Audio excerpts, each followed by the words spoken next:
This is the future. See, let's look at Indian enterprises. And before that, let's go back to Indians as such. You're going on the road till the time you see a traffic policeman or the camera over there, you will do whatever you want to do. while So driving. true. If you go to most of the companies, they don't do anything on cybersecurity. Okay, there would be a security policy, 90% people would not have read. There'll be some firewall, half the passwords would be still the basic passwords. But when now there's an act which is coming up, so now they say there's a regulation. That regulation to me would force the companies to act on cybersecurity first, and then of course data privacy, and that's what would actually come in. Rather than just government really doing all this for privacy of data, I think it will force the organizations to take measures for cybersecurity, for protecting my data. If you go to any company, all your personal data is lying on everybody's Excel files. Forget the ERPs and others, it's there, that's reality. Now, it will force companies to tell their employees that, okay guys, if you do this, there's a 50 crore, 250 crore penalty over there, please do this.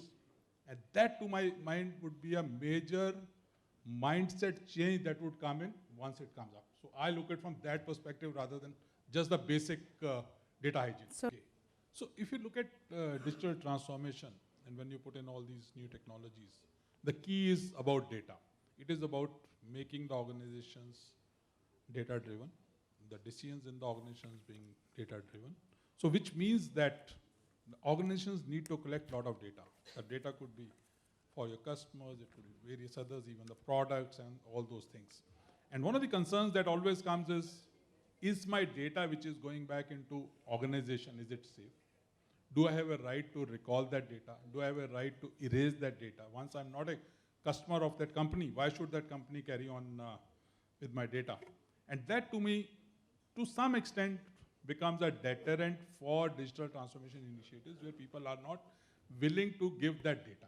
And they're not too sure whether what would happen and what would company do with my data. So from that perspective, I feel that such an act would really bring in that trust element with the customers, with other stakeholders, that the organization which is saying that I'm following all the provisions of DPDP Act, I'm actually ensuring that your data is safe with me. And I'm taking all the measures, and tomorrow if you want to recall this data, erase this data, do whatever, or you want to port this data, this can be done. I'm giving you that assurance. And that would really ensure that the digital transformation initiatives would be taken in the right spirit. Will there be challenges? Of course, there'll be a lot of challenges in this, even within the organization. How do you ensure that people really do understand and take measures for that? How do you tell various stakeholders that I'm doing all these things? So those would be challenges. But to my mind, giving that entire framework, overarching framework, the word that you used, would really help ensuring that digital transformation is taken to the next level.